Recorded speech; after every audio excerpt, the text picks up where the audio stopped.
السلام علیکم ورحمۃ اللہ وبرکاتہ۔ عزیزان محترم، آپ کیسے ہیں؟ میں امید کرتا ہوں اب اللہ تعالیٰ کے فضل و کرم سے خیر و عافیت سے ہوں گے۔ عزیزان محترم، آج ہم انشاءاللہ تعالیٰ جو تجوید اور جو ان کی صفات ہیں، یعنی قرآن پاک کو تجوید کے ساتھ پڑھنا اور ان کی صفات کے ساتھ پڑھنا، ان سب کو ملحوظ خاطر رکھتے ہوئے جو مین چیز ہے جس کا ہم نے قرآن مجید کو سیکھنے کے لیے جن جن حروف کی تجوید کو سیکھنا ہے، جن جن حرکات سکنات کی صفات کو سیکھنا ہے، تجوید کی صفات کو سیکھنا ہے، ان میں جو مین چیز ہے جس کا ہم نے قرآن پاک کی الف سے لے کر یا تک، آج سے لے کر ہمیشہ تک خود بھی سیکھنے کے معاملے میں اور دوسروں کو بھی سکھانے کے معاملے میں جن چیزوں کو ہم نے احتیاط سے لینا ہے، جن چیزوں کو ہم نے بہت توجہ کے ساتھ سیکھنا ہے اور آگے سکھانا ہے، ان میں جو احتیاطی کام ہیں آج ہم انشاءاللہ تعالیٰ ان چیزوں کے اوپر ڈسکس کرنے جا رہے ہیں۔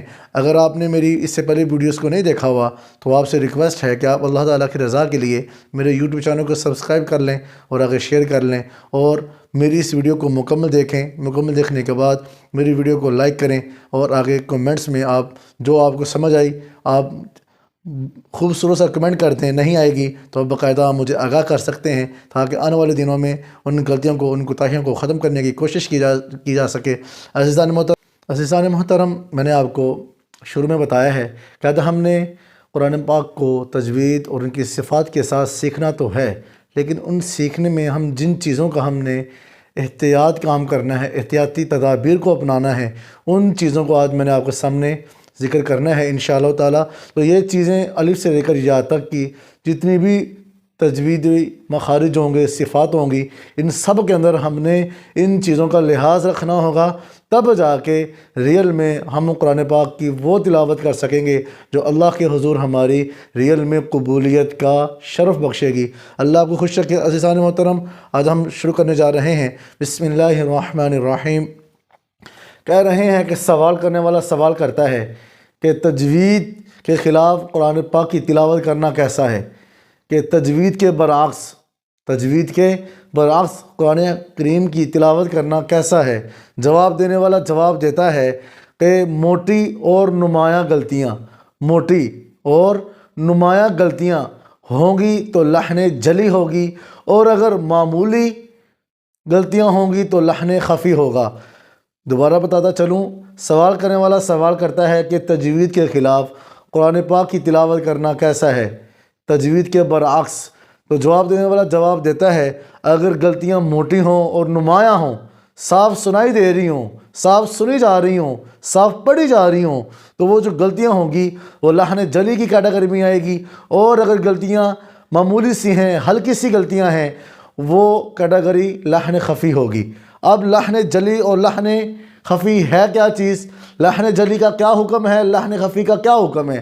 کہہ رہے ہیں کہ جو لحن جلی ہے وہ حرام سیکشن میں آتا ہے، کہ وہ حرام ہے۔ لحن جلی والی یعنی کہ موٹی اور نمایاں غلطیاں تجوید کے اندر کرنا، قرآن پاک کی تلاوت میں موٹی اور نمایاں غلطیاں کرنا، یہ لحن جلی ہے، اور لحن جلی حرام ہے۔ حرام کا آپ کو پتہ ہے، جس کو بالکل اسلام میں چھوڑ دینے کا حکم ہے کہ بالکل چھوڑ دیا جائے، اگر یہ کام ہوگا تو یہ حرام ہے، اور جو حرام ہے وہ بالکل بھی اللہ کے ہاں بھی اور اسلامی دنیا کے اندر بھی بالکل ناپسند سمجھا جاتا ہے۔ جس طرح ہم شراب کو حرام سمجھتے ہیں، بدفعلی کو حرام سمجھتے ہیں، قتل کو حرام سمجھتے ہیں، سود کو حرام سمجھتے ہیں، یہ ساری چیزیں ہم جب حرام بولتے ہیں تو ہمارے دل میں ایک نفرت سی پیدا ہوتی ہے۔ جب نفرت پیدا ہوتی ہے تو ہم فل پکا ارادہ کرتے ہیں کہ ہم نے ان چیزوں کے قریب بھی نہیں جانا، کیونکہ مکمل حرام ہے، اس میں ذرہ بھی گنجائش نہیں جس میں نیکی پائی جائے، کیونکہ حرام میں بالکل نیکی کی گنجائش نہیں، قبولیت کی گنجائش نہیں، یہ اللہ کے ہاں بالکل ناپسندیدہ عمل ہے۔ تو گویا کہ قرآن پاک کی تلاوت میں اگر ہم موٹی اور نمایاں غلطیاں کریں گے تو وہ غلطیاں لحن جلی ہوں گی، اور لحن جلی حرام سیکشن میں آتی ہیں، حرام سیکشن میں آتی ہیں، تو ہم نے ان چیزوں سے بچنا ہے۔ اور اگر ہم غلطیاں ہلکی پھلکی کر رہے ہیں، نمایاں نہیں ہو رہی، موٹی سننے میں اتنا محسوس نہیں ہو رہا، اس کو ہم لحن خفی کہتے ہیں، اور جو لحن خفی ہے وہ مکروہ ہے۔ لحن خفی مکروہ ہے، مکروہ کہا جاتا ہے ناپسندیدہ عمل، ناپسندیدہ عمل، کہ اگر صاحب قرآن اگر صحیح معنوں میں قرآن پاک کو سیکھنے والا اگر آپ کی تلاوت سنے تو وہ محسوس کرے کہ فلاں آدمی نے آج اس میں گڑبڑ کر دی ہے، تجوید میں، صفات میں تھوڑی سی، لیکن عام سننے والا نہیں محسوس کرے گا، لیکن ایک صاحب قرآن پڑھانے والا ایک استاد اگر سنے گا، جس نے پڑھا ہوگا، تو وہ محسوس کر سکے گا کہ اس نے غلطیاں کی ہیں جو اتنی نمایاں نہیں. ٹھیک ہے، اب یہاں پہ سوال پیدا ہوتا ہے کہ لحن جلی ہے کیا چیز؟ لحن جلی، ہم موٹی اور نمایاں غلطیوں کو لحن جلی کہہ رہے ہیں، یہ لحن جلی ہے کیا چیز؟ کب یہ ہوگی تو اس کو ہم لحن جلی کہیں گے اور اس کو ہم حرام طبقے میں لائیں گے. اب لحن جلی کیا ہے؟ وہ کہہ رہے ہیں کہ لحن جلی 4 طرح کی غلطیوں میں ہوتا ہے. پوری تجوید اور صفات کے اندر 4 طرح کی غلطیاں اگر ہوں گی تو وہ لحن جلی ہوں گی. 4 طرح کی غلطیاں ہوں گی تو وہ لحن جلی ہوں گی، اور جو لحن جلی ہے وہ حرام ہے. اب وہ 4 کون کون سی ہیں بتا رہے ہیں کہ سب سے پہلی غلطی کہ ایک حرف کا دوسرے حرف سے بدل جانا. ایک حرف کا یعنی کہ الف کا حمزہ کے ساتھ بدل جانا، با تا کا طا کے ساتھ بدل جانا، ہا کا ہا کے ساتھ بدل جانا، ٹھیک ہے، قاف کا کاف کے ساتھ بدل جانا، زا کا زا کے ساتھ بدل جانا، ضا کا ضا کے ساتھ بدل جانا. یہ ہے کہ ایک حرف کا دوسرے حرف سے بدل جانا. جیسے مثال بھی دے رہے ہیں، جیسے سورہ فاتحہ کے شروع میں الحمدللہ، الحمد الحمد کو الحمد پڑھ دیا جائے، جس طرح ہم عام پڑھتے ہیں. اللہ معاف فرمائے جنہوں نے تجوید و صفات کو نہیں سیکھا ہوتا، وہ کیا کرتے ہیں الحمدللہ رب العالمین، کچھ پتہ نہیں نہ تجوید کا نہ صفات کا. تو کیا کہہ رہے ہیں کہ 4 طرح کی غلطیاں ہوں گی تو وہ کیا ہوگا؟ لحن جلی ہوگا. اور لحن جلی کیا ہے؟ وہ حرام ہے. اللہ کے ہاں بالکل بھی گنجائش نہیں ہے کہ اس میں جان بوجھ کر، اس میں ارادتاً سیکھنے کے باوجود، ہمت ہونے کے باوجود، وقت ہونے کے باوجود، حیثیت ہونے کے باوجود، استطاعت ہونے کے باوجود ہم تجوید اور صفات کو نہ سیکھیں اور ہم قرآن پاک میں جیسے الحمد کو الحمد پڑھ جائیں، الحمد کو الحمد پڑھ جائیں. یہ حرام ہے، لحن جلی ہے. یہ لحن جلی کی پہلی غلطی ہے جو کہ حرام ہے. دوسری غلطی کون سی ہے؟ کہ کسی حرف کا بڑھانا. کسی حرف کا بڑھانا، کسی حرف کا بڑھانے سے مطلب زبر کو کھڑی زبر کر دینا، زیر کو کھڑی زیر کر دینا، پیش کو الٹا پیش کر دینا، الٹا پیش کو مد لمبا کر لینا. ٹھیک ہے، یہ کیا ہے؟ کسی حرف کا بڑھانا. کسی حرف کا بڑھانا. جیسے اسی طرح یہاں پہ جو مراد ہے وہ کیا ہے کہ ہم ایکسٹرا کوئی نہ کوئی حرف لا کے اس کو رکھ دیں. ایکسٹرا حرف کو قرآن مجید کی کسی تلاوت میں، تلاوت کے کسی لفظ کے اندر ہم ایک ایکسٹرا لفظ لے آئیں، اس کو کیا کہتے ہیں؟ کہ کسی حرف کا بڑھا دینا. قرآن پاک کے اندر کسی نئی چیز کو ایڈ کر لینا. وہ کیا ہے؟ کہہ رہے ہیں جیسے بسم اللہ کو بسم اللہ پڑھ دینا، بسم اللہ کو بسم اللہ پڑھ دینا، بسم اللہ کو بسم اللہ. بسم اللہ یہاں پہ با کے بعد یا ساکن نہیں ہے، یا ساکن نہیں ہے. ہم کیا پڑھتے ہیں؟ با سین زیر بس، بسم اللہ. لیکن انجانے میں جنہوں نے تجوید اور صفات کا لحاظ نہیں رکھا ہوگا، جنہوں نے سیکھا نہیں ہوگا، وہ بسم اللہ کو کیسے پڑھیں گے؟ نعوذ باللہ. بسم اللہ، بسم اللہ. انہوں نے کیا کیا؟ با کے بعد یا ساکن لے آئے، جو کہ قرآن پاک میں کہیں بھی نہیں ہے، بسم اللہ میں کہیں بھی نہیں ہے. تو گویا کہ کسی حرف کا بڑھا دینا بھی لحن جلی ہے جو کہ حرام ہے. نمبر 3 کون سی غلطی ہے؟ وہ کہہ رہے ہیں کہ کوئی حرف کم کر دینا. کوئی حرف کم کر دینا.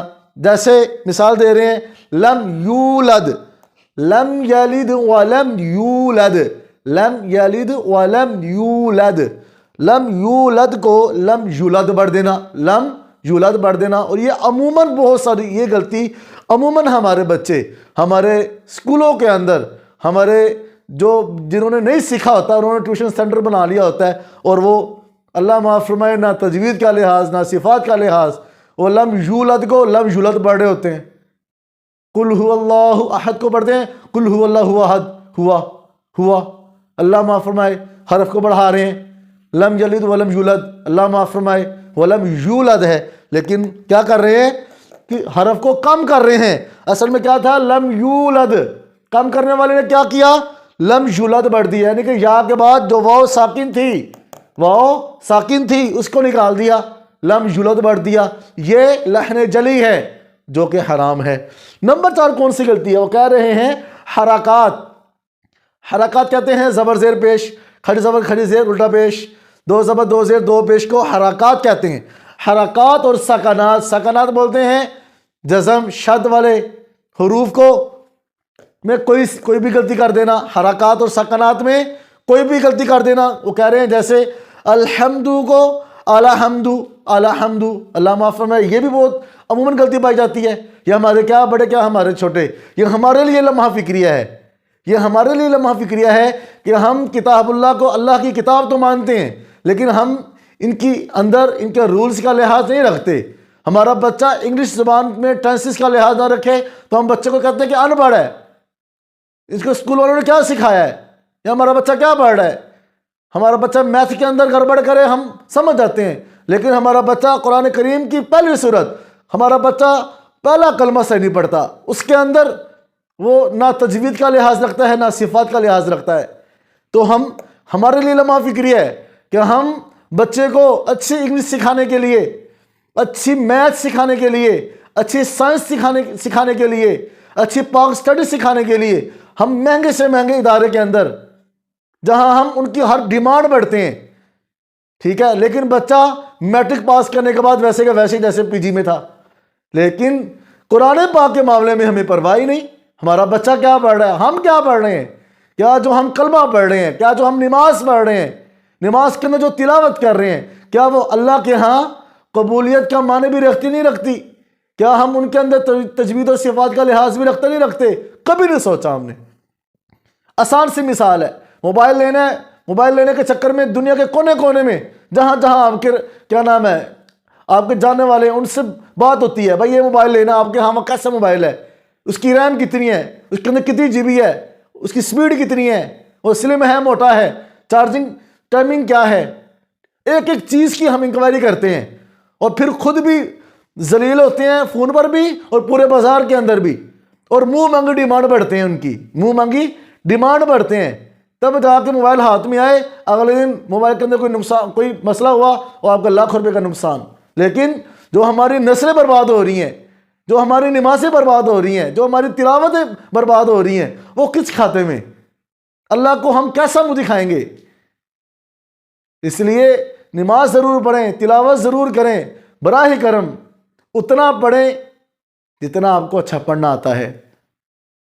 دوڑ لگانے کی، بوڑھیوں کی طرح بولنے کی، الفاظ کے اندر لحاظ نہ رکھنے پر، تجوید و صفات کا لحاظ نہ رکھنے پر ہر روز ہی پورا قرآن پاک ختم کیا ہوتا ہے، لیکن وہ اللہ کے ہاں تو قبول نہ ہوا. تو ہم نے قرآن پاک کو ان کی تجوید، ان کی صفات کے ساتھ سیکھنا ہے، اور اس کے اندر جو احتیاطی کام ہے، جن چیزوں سے ہم نے بچنا ہے، ہم نے ان چیزوں کو بھی اپنے دماغ میں رکھنا ہے. تب جا کے قرآن پاک کی تلاوت اللہ کے ہاں قبولیت کا شرف بخشے گی. تو چوتھی غلطی کون سی تھی؟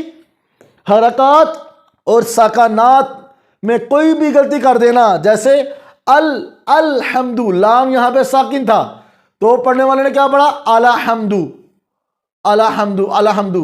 یہ غلط ہے. عزیزان محترم، میں امید کرتا ہوں آج یہ ٹاپک بہت اہم تھا، بہت اہم تھا، بہت زیادہ.